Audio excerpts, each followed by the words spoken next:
All right, next speaker is our keynote speaker for the weekend. Some of you met him last night, Jose Manuel Guerrero Acosta, a colonel, Spanish Army retired. He is an academic from the Academy of Military Science and Art in Madrid. He has a higher diploma in contemporary history under the UNED University and a diploma in direction and management of military museums from the Defense Ministry.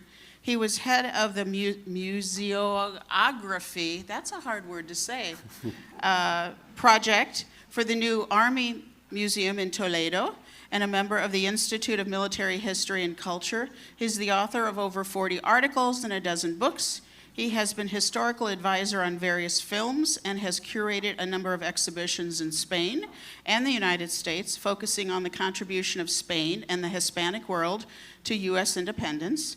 Bernardo de Galvez and Spain's presence in Mexico and the U.S., Memory Regained and Recovered Memories, Spain and the Support for the American Revolution. He now runs the project Unveiling Memories, a cultural project including a book and website from Iberdrola Avangrid Company.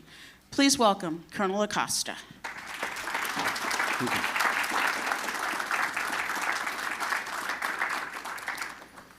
Thank you. Good morning, ladies and gentlemen. Thank you for being here.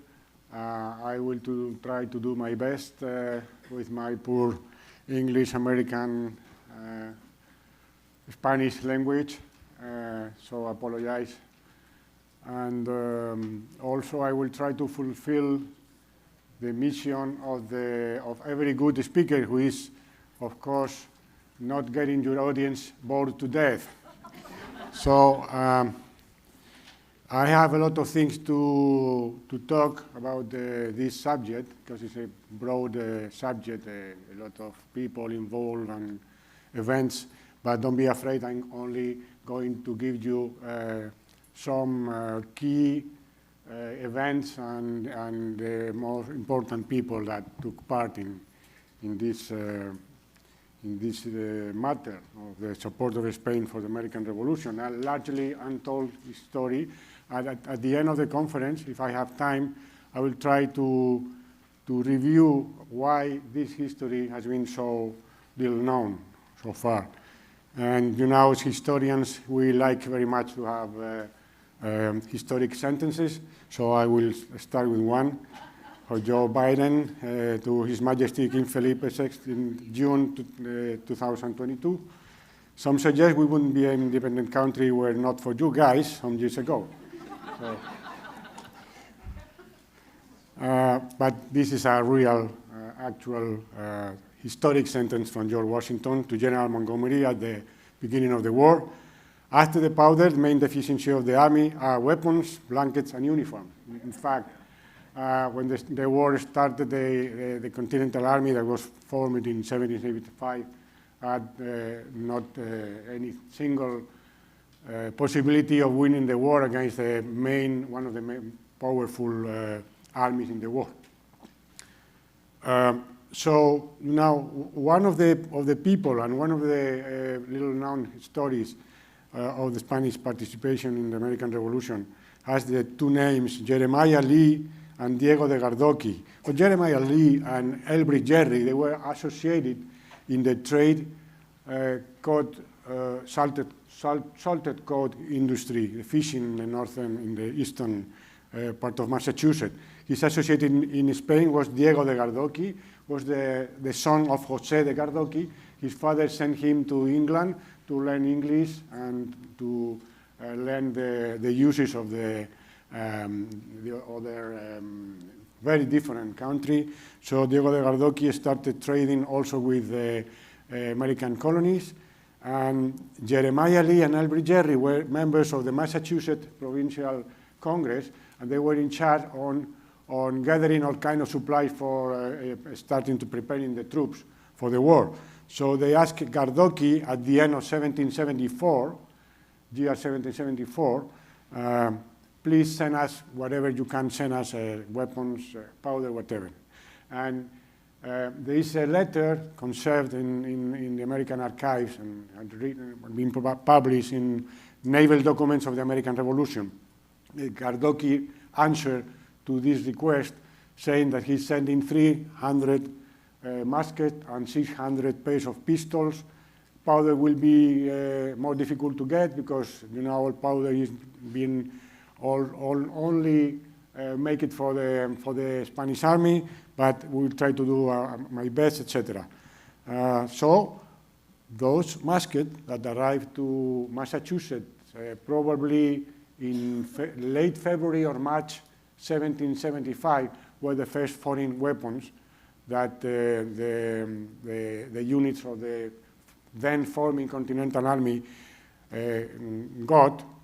And probably, we know for sure they went to at the time, the Colonel Israel Hutchinson Regiment, later 27 Massachusetts Regiment that fought Lexington, Concord, Bunker Hill, probably the crossing of the Delaware and Trenton, and many other battles. So these guys fought with the Spanish weapons. So there is now a plaque in front of Jeremiah Lee Mansion in Marblehead, and we are planning to also to get this history better known at Bunker Hill Visitor Center in the next year. These are the nice painting of Don Trojani of the Battle of Bunker Hill and the crossing of Delaware. And down you have the model 1757 Spanish musket and the model 1757 Spanish pistol that were sent to Spain at the time, and later on in 1777, because Gardoki, the guy who was trading with these two American associated, was also appointed by the King of Spain to manage and to arrange all kinds of military supplies to be sent to the 13 colonies. So this is the type of musket that was sent also in 1777, about 24,000 Spanish muskets, and also from New Orleans, the Mississippi River up until St. Louis, and then delivered to Royal Clark troops and also sent to Virginia. At the beginning, all the support of France and Spain were completely, supposed to be secret, confidential, because both countries were not at war until 1778. So the Continental Congress created what was called the Secret Committee for getting foreign support, and sent, as you probably know better than me, Benjamin Franklin and Arthur Lee to Paris. And first, Arthur Lee from Paris went to Spain, but he was not allowed to go to Madrid, to the capital, so he has to stay at Vitoria in the northern part of the country, because the court feared the British spy discovered the conversation with the American representative. And when Spain joined the alliance with France in 1779, then John Jay also came directly to Spain from the United States and stayed in Madrid for 2 years. Another important person was the Count of Aranda, our ambassador at Paris. He was strongly supported of helping the rebel colonies. For Spain, that was also an absolute monarchy like France. It was very dangerous to support a rebellion against an absolute monarch, European monarch, like was the British king, because of fear of this revolution spreading to our own territories in America. Nevertheless, the Count of Aranda got a lot of money from Madrid, and together with France, 50% of both courts paid for the first big shipment of heavy weapons for the 13 colonies that were sent in June 1776, before the Declaration of Independence.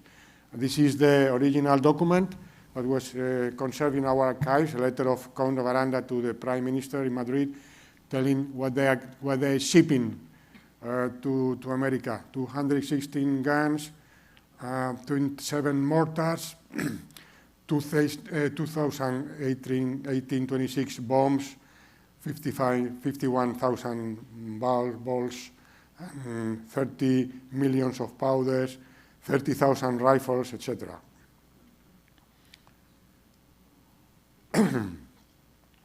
Then, as I told you, Arthur Lee, that was the first representative of the Congress in Spain, meets Marquis de Grimaldi, that was the ex-first minister of Spain, and Diego de Gardoqui, the guy that we talked at the beginning, at Vitoria in 1777. At the end of the picture, you can see a woman. There was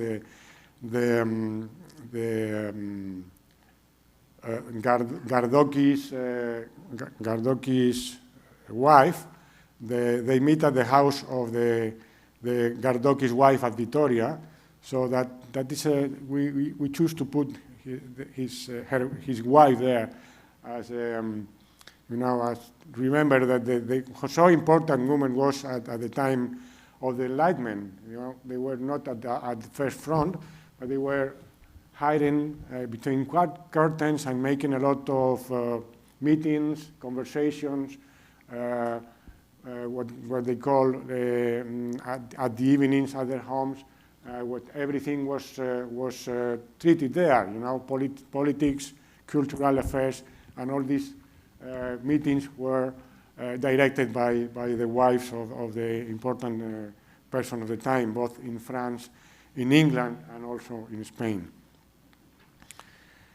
Those are the itineraries of the supply routes taken by the Spanish aid, usually through the Canary Islands. The sailing ships had to go to the Canary Islands and then take the favorable winds to go westward. It was that Christopher Columbus discovered 3 centuries before.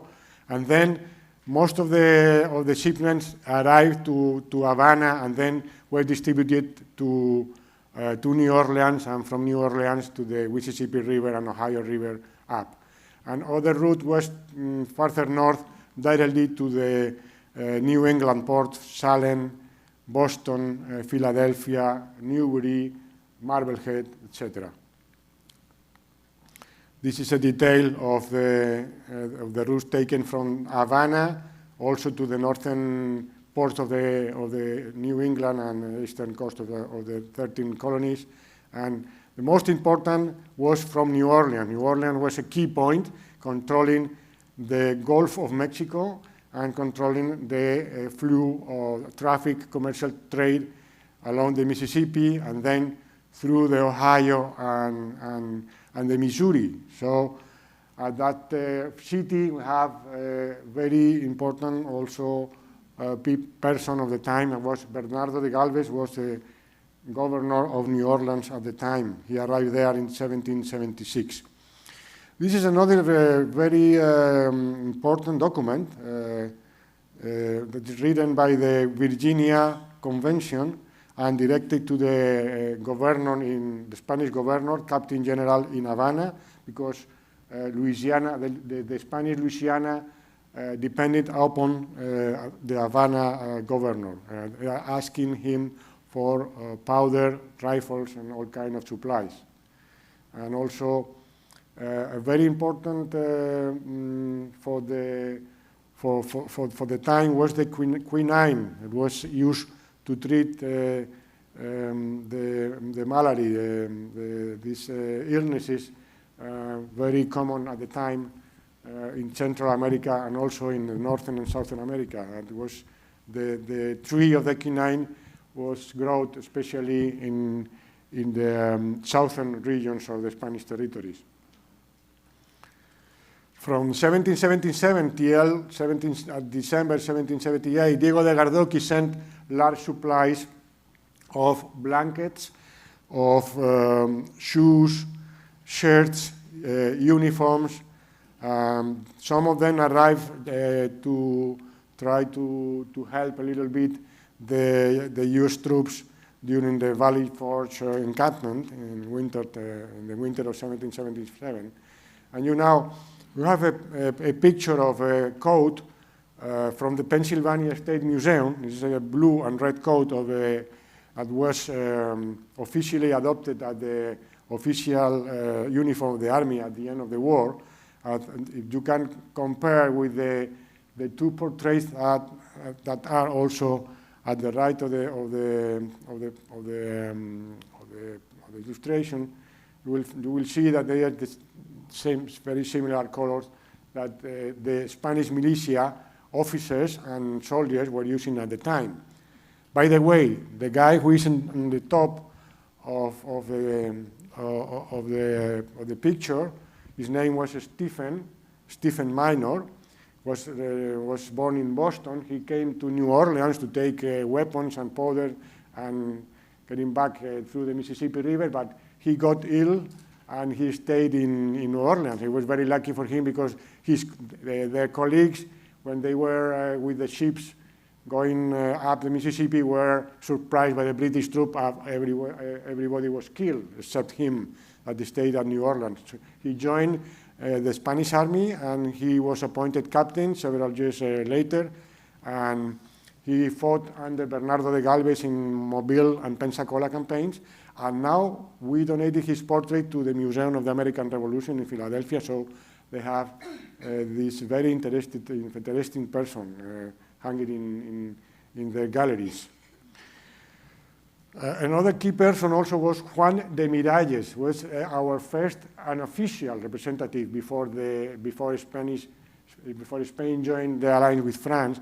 He was living in Philadelphia and he met with George Washington several times, both at Morristown and in Somerville. And in Somerville, this Wallace House mansion, we also now you can find wayside panel explaining. Juan de Miralles was a wealthy businessman. He was associated with Richard Morris. Richard Morris, you know, the banker of the Revolution. He was his representative in Havana, and so the Spanish crown sent him to Philadelphia to arrange also to be together with the Continental Congress and to arrange all kind of matters, so the common strategy and also the supplies that the 13 colonies needed. So this guy died while visiting George Washington at his mansion and was buried first there and then was transferred to Cuba. And George Washington arranged a state funeral for him at the time. There was another historical sentence. It's to be hoped that this formidable junction of the House of Bourbon meets France and Spain, both Bourbon kings, will not fail of establishing the independence of America in a short time. It was written by Washington in June 1779. So he recognized also, as many other founding fathers, the importance of having the two more powerful powers of the time working together and helping the 13 colonies. You know, Spain had some reluctance to join in the war because we lost Havana and Manila for a short time in the previous war, in the 7 Years' War, and the King Carlos III arrived and started a huge program of reforms for the country, for the education, for paving the streets of the big cities, and a lot of cultural events. So he would not be very comfortable in starting a new war until being sure that he could win.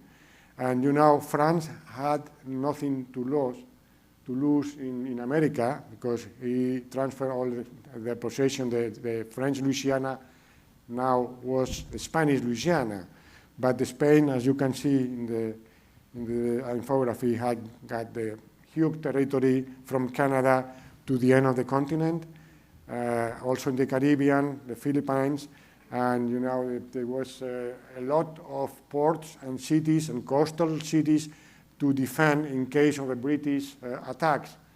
So it was not so easy for Spain to join another war.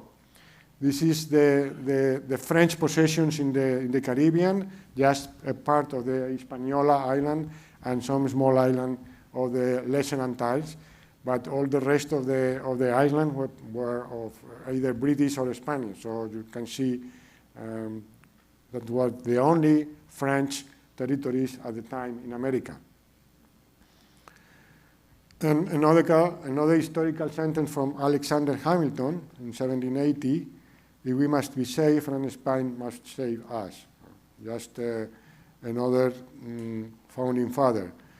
So in 1779, finally, after securing the returning of a big expedition that was sent 2 years ago to fight a small war against the Portuguese in what is now Brazil, this expedition came back to Spain with 11,000 troops at the end of the year, at the beginning of the year 1778, and then the fleet bringing the silver coins from Mexico that arrived at the end of year 1778.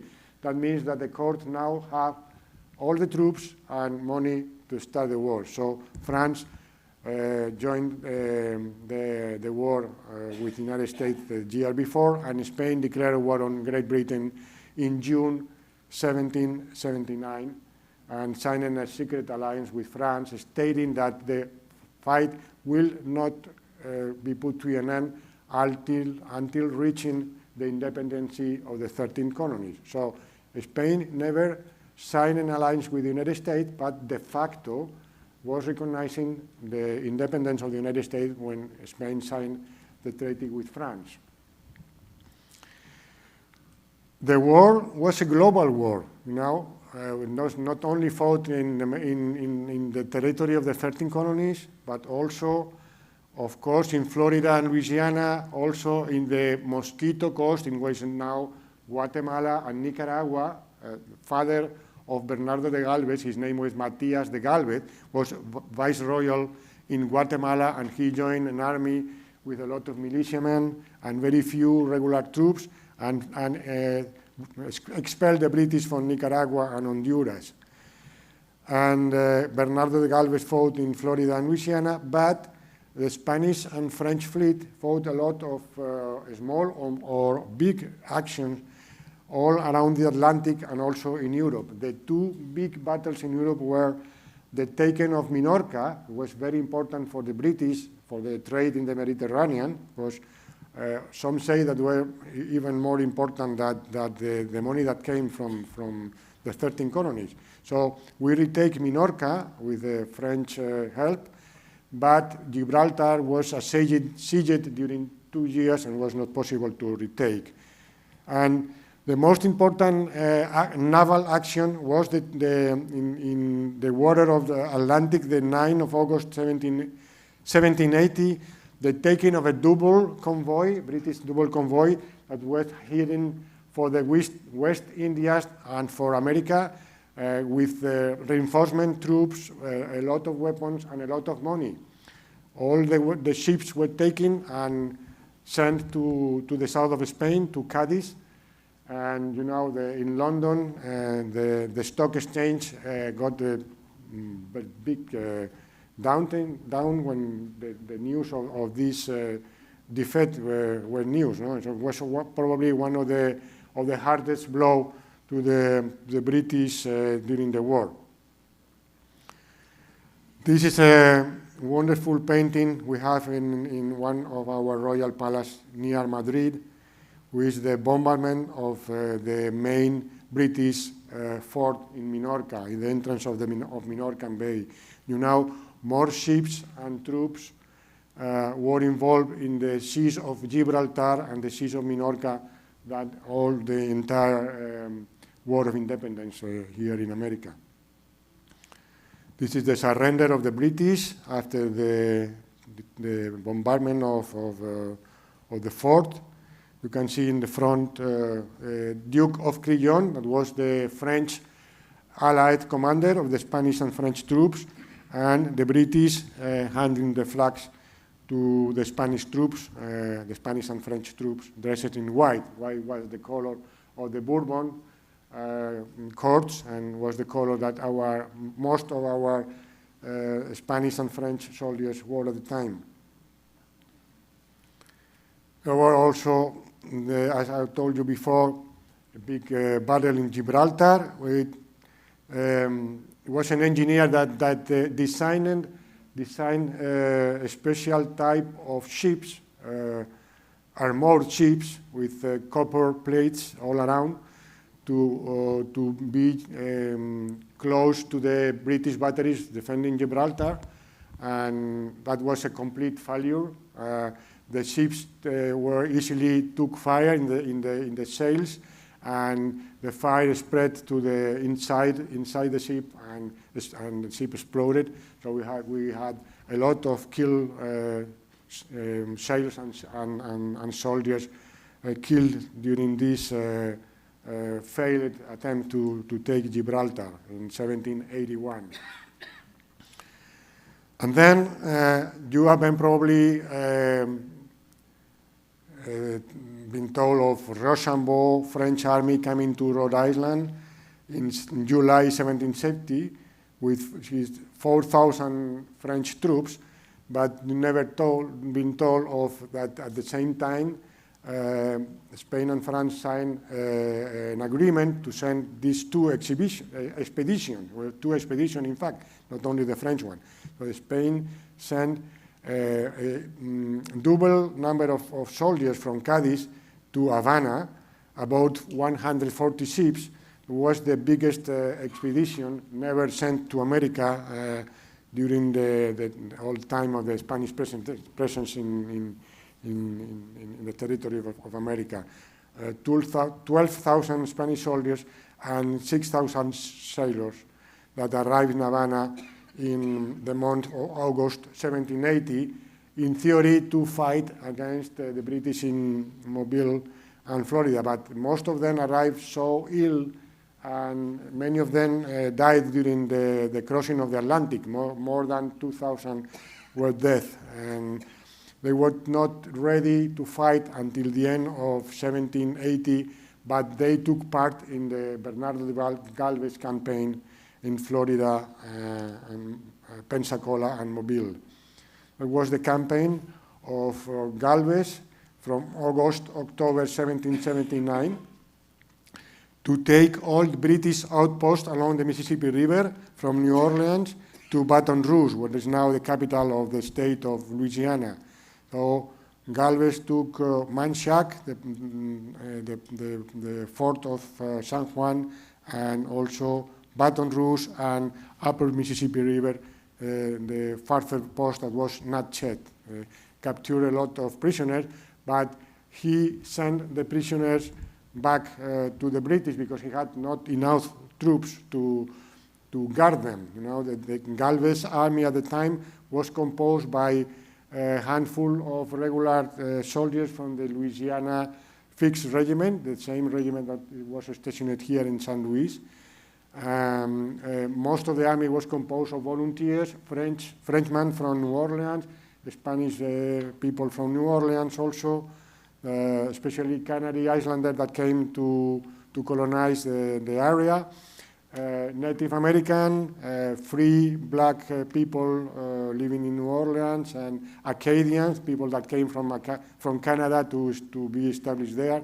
So it was a multicultural army, the one that Galvez got to fight the British at the time. You know, probably the first multicultural army in Northern America. You know, this is a comic strip illustration for illustrator that worked in New Orleans, what is telling about the 1,427 men, including 9 Americans that carried the first American flag. You know, it was an Indian asking a guy, "What flag is that?" "It's new." Yeah, 9 Americans. They were Oliver Pollock, the British, an Irish-born merchant living in New Orleans, also associated to Juan de Miralles and to Robert Morris, was the representative of Robert Morris at New Orleans.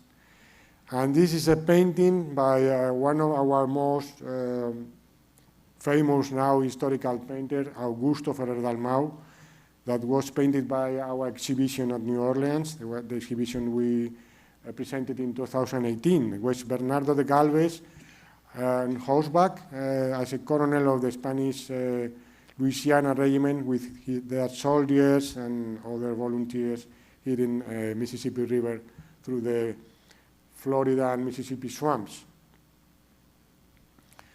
Following year, the campaign of Pensacola was against the British capital of Florida with a garrison of about 500 soldiers and same number of Indian allies.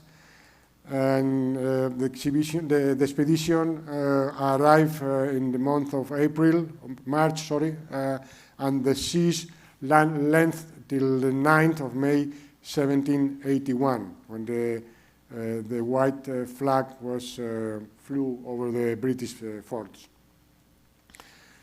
All the prisoners that were taken there, Bernardo de Galvez allowed them under parole to go to New York. So, but under parole of not joining, not taking arms against Spain or their allies. So in matter of fact, these troops never entered in combat anymore. George Washington was not very happy to know. He was very happy to know about the taking of Pensacola, but not about the prisoners. But in fact, Bernardo de Galvez wrote him a letter explaining George Washington why he allowed the prisoners to go. It was not possible for him to take them to Havana. There was no place about ships or no food and no medicine, nothing for them. But in addition to that, it was one of the conditions that the British Admiral Chester, the British commander, asked for signing the surrender of the British troop, and Galvez wanted to end the battle as soon as possible to avoid more casualties and illnesses between his troops. And this is the way the battle was fought. It was landing near the city of Pensacola. In fact, Pensacola was fortified by three forts, so the Spanish troops had to cave entrenchments and batteries to start the siege. And it was very important, the role of the Navy to avoid the British taking reinforcements in the area. Another painting by Augusto Ferrer Dalmau. It was repulsing a British counterattack in the Spanish trench during the siege of Pensacola. And you can see the portrait of Bernardo Galvez, the only official portrait of Galvez that we have now in Spain. Is in a private collection, because the other two original portraits of Galvez are now in Mexico, because he came his life being Viceroy Mexico City. And of course, was important, the shipment of rifles, powder, answering the request of the President of Virginia, that were arranged by Bernardo de Galvez in New Orleans and sent to San Luis. And of course, the Spanish defense of San Luis that we will be remembering tomorrow, an unveiling of this wayside in St. Charles district. And this is the photograph of the plaque that is now also in the city of San Luis, remembering the defense of San Luis. I'm not going to talk about the defense of San Luis, that you have probably now more than I now, but I'm going to show you a very nice map that we have in our military archives. It was drawn probably around 1791 by Baron Carondelet, that was the governor of San Luis at the time, after Fernando de Leiva, etc. You can see the city at the time, in the border of the river, and the fort at the end, top of the city, and a close drawing of the fort with the original stone tower that was erected by Fernando de Leiva for the defense of 1780.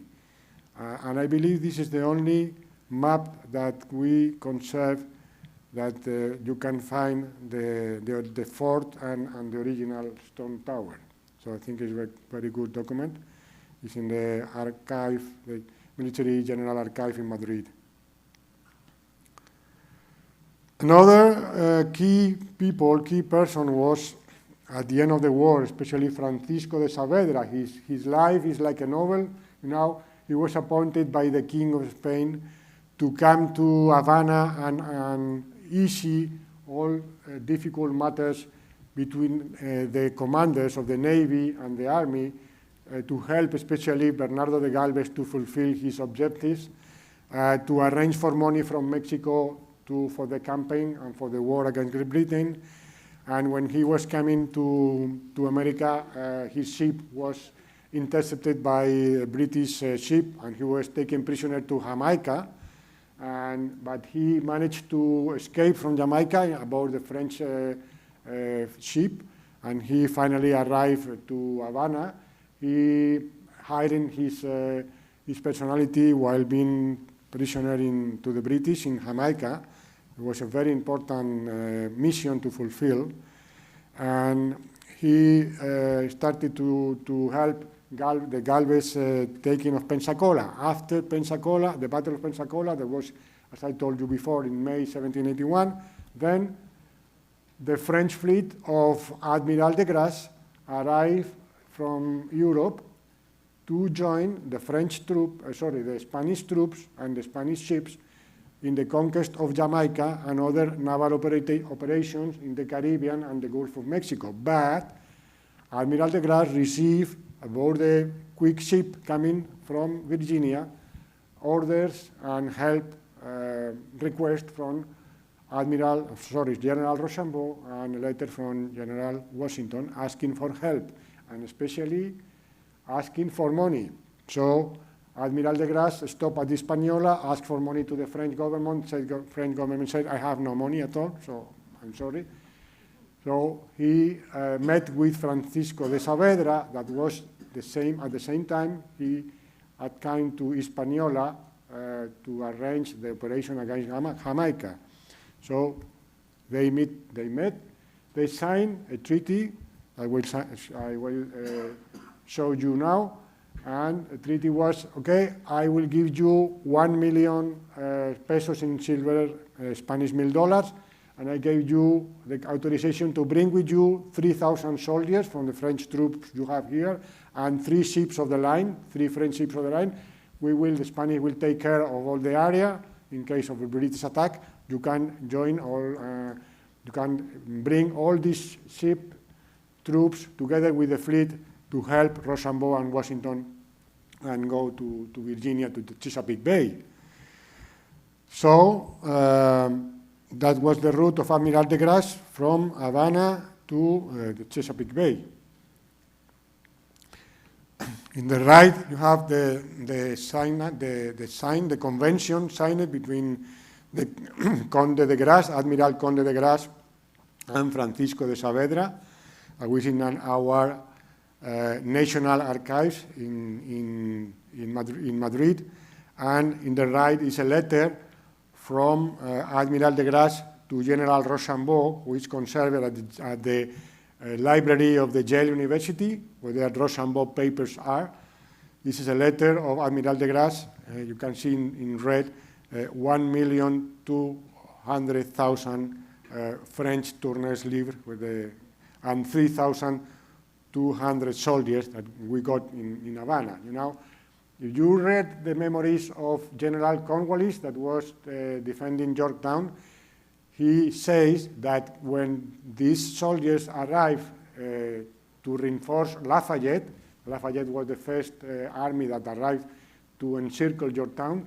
When these 3,000 soldiers arrived to reinforce Lafayette troops, it was impossible, then it was impossible for me, for Cornwallis, to try to exit, to find an exit, to withdraw from Yorktown. So you can imagine how important these troops that were allowed to go by Francisco de Saavedra and Admiral de Grasse were for the surrendering of Lord Cornwallis at Yorktown in October 1781. And then you have here what the Spanish Real de Ocho, the Spanish $1,000 look like. The story I told you yesterday about the floor of the house that collapsed with the weight of the silver coins at Williamsburg, with the French treasurer got the money. Then the following day, they handed 26,000 pesos to George Washington's army to pay for the regiment that were encircling Yorktown at the time. And as I told you yesterday, it was for most of the soldiers was the first time they got paid in hard cash. And some of them got the silver coin that had a good quantity of silver and make small bits to pay for different things. So you can join when in some archaeological discovered, you will find pieces of the Spanish Real de Ocho, because they were taken into pieces to allow also. They were changed by paper money. So you can also find paper money of one of the 13 colonies. You will be delivered one Spanish or two Spanish $1,000 for each one of these paper money. So the Spanish $1,000 was the money of reference of the time. And besides the defense of San Luis and the attack on the San Joseph with militia troops from Spanish militia and Roger Clark soldiers, that was one of the joint operations between American and Spanish troops. Another completely unknown story is the defense of Charleston, where also we have a group of Spanish sailors fighting together with the U.S. troops against the British, that they were defeated. And also the taking of the Bahamas in 1780 was another joint operation of U.S. and Spanish troops. But, it was forbidden by the King of Spain to have any kind of military operations together with the U.S. troops. So these 3 or 4 operations were, making them happen with an official authorization. Okay, as Teresa Valcárcel told us yesterday, Bernardo de Galvez, because of their campaigns that supported the global strategy of the war, and also the shipments of help of military supplies he sent through the Mississippi from New Orleans, was appointed posthumous honorary citizen of the United States for a joint resolution of the Congress and the Senate of the United States in 2014. This is the horse statue of Galvez, who is now in a little bit, hiding place in Washington. So hopefully we could move that and put it in Lafayette Square together with Lafayette, Rochambeau, de Grasse, and Kosciuszko, maybe in the future. But anyway, we have the statue there. Our king, it was a gift of Spain to the city of Washington, and we also put a wayside marker explaining who was Bernardo de Galvez and the support of Spain for the American Revolution. These are pictures of the hanging of the portrait of Galvez inside the Congress, and you can see here Teresa with the senators at the time, and the King and the Queen of Spain during an official visit a year later. And that's all. Regarding I have 3 minutes. Okay. Regarding why the support of Spain for the American Revolution has been overlooked and very little known. Okay. Well, as soon as the war ended in 1783, the border disagreement with Spain began, as had been fair in the Court of Madrid. The first geographic expansion of the United States took place to the detriment of Louisiana and Florida. In addition, the disastrous financial situation of the Congress and the convulsive end to the century in Europe were not conducive to the adequate recognition of the debt contracted with the two allies. But the French troops had fought alongside the Americans on two occasions, Savannah and Yorktown, and France had officially recognized independence from the beginning, making a difference in the recognition of their contribution, even though in reality there was hardly any quantitative difference in comparison with the Spanish. The elites of the new nation were very different in religion and culture, if not openly hostile to everything Hispanic. The black legend weighed heavy as it still does today. The aforementioned John Jay, openly anti-Catholic, had a very negative experience of his stay in a court in Madrid that changed location 4 times a year. He never had enough funds for his expenses. He was unable to obtain firm commitments from the minister of Charles III, who were not sympathetic to revolutionaries located dangerously close to Spanish America and who, moreover, demanded free navigation of the Mississippi River as a condition of an alliance. As if that were not enough, he, John Jay, suffered the death of his daughter shortly after birth in Madrid. His memoirs and correspondence hide the quantity and quality of the aid received, and the subsequent diplomatic and political actions reflect his disdain for things Spanish. At the end of the 19th century, the United States paid back part of the amounts that had been lent to it, but just a small part, since not even the Spanish themselves, we never know, not even now, we are able to assess the total amount of money lent to the 13 colonies. It is worth mentioning that Congress had already informed Gardoqui in October 1777 that he should not charge for what was supplied, and that from then on he would be paid in kind, tobacco, tar, etc. And then the third American political expansion was also made at the expense of Spain, Cuba, and the Philippines at the end of the 19th century. And for 2 centuries, few North American intellectuals, but for example, Walt Whitman and Charles Loomis, defended the Hispanic roots of the new nation. Interest in Spain, its colonial architecture, and its art flourished at the beginning of the 20th century, as demonstrated by the luxurious Californian mansions and the Hispanic Society of New York, for instance. And the academic world, some historians saw Galvez in a new light and also investigated the Spanish aid given during those years. Spain is remembered to a greater or lesser extent in many states in the south and west of North America, but it is absent in the rest. And for its part, Spain could not or did not want to make the necessary effort to the part of North American cultural life, unlike the promotional effort that France has always exerted.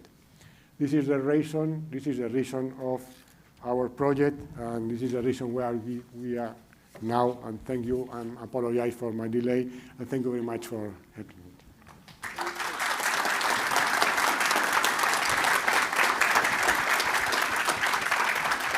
So we can keep on time. If you have questions, could you ask Colonel Acosta later on, perhaps later in the day? Is that all right? All right, now we're going to switch out, and Dr. Baer will come. Do you want to?